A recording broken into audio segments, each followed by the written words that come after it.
हमारे बड़ी संख्या में हमारी पार्टी के नेता, जिनके मैं नाम नहीं ले पा रहा हूँ, सभी हमारी पार्टी के संगठन के नेता, कांग्रेस पार्टी के नेता और संगठन के सभी पदाधिकारी, आप पार्टी के संगठन के सभी पदाधिकारी, मंच पर सभी हमारे इंडिया गठबंधन के उपस्थित नेता, इस चुनावी जनसभा में उपस्थित हमारे सभी आदरणीय बुजुर्ग किसान भाई,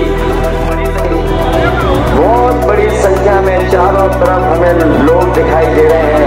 मैं उनका भी शक्ति रूप में सुनने के लिए और समर्थन देने के लिए बहुत बहुत धन्यवाद और आभार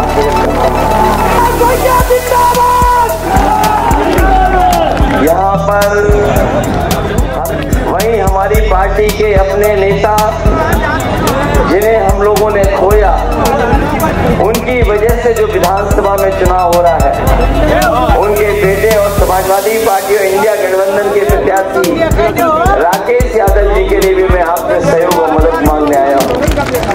जो साथी यहाँ बैठे हैं, उनके लिए उनका नेता जीवन भर संघर्ष करते नेता थे, आम जन से घुल मिलकर के रहने वाले। और मैं तो ये कहूंगा कि गरीबों के सबसे प्रिय नेता हम लोगों ने खोया। इसलिए ये चुनाव उनको याद कर करके सच्ची श्रद्धांजलि यही होगी कि उनको याद कर करके हम एक एक वोट दे करके राकेश यादव जी को जिता करके हम देखें। मैं आखिरी बार जब मंत्री जी से मिला था तो हमारे कार्यालय में एक बैठक थी, से आए थे।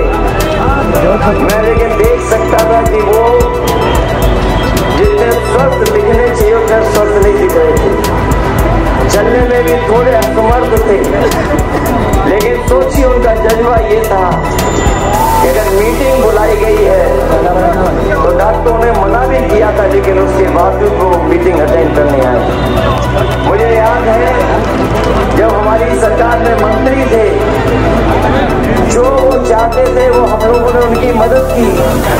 और वहीं जब कभी भी किसी से विभाग हमें बदल करके देना होता था तो मुझे याद है कि ऐसे मंत्री इकलौते थे कि अगर कोई भी हमें विभाग देना पड़ता था तो अपना भी विभाग की जिम्मेदारी उन्हें दे करके पूरी ईमानदारी से हम भरोसा कर सकते थे।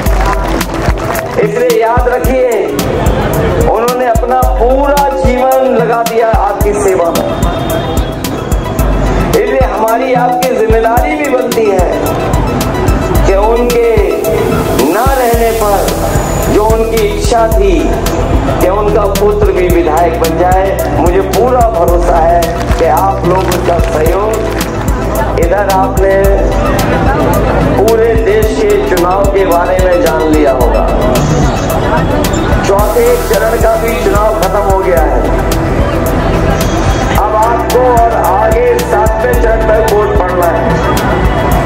जो मैं देख रहा हूँ, जनता का गुस्सा भारतीय जनता पार्टी के खिलाफ बढ़ता चला जा रहा है।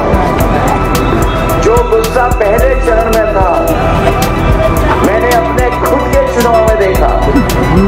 चौथे चरण में तो जो नाराजगी मैंने देखी, मुझे लगता है कि 7वां चरण आते सफाया होना चाहिए। ये भारतीय जनता पार्टी के लोगों ने कितने बड़े बड़े सपने हमें और आपको दिखाए।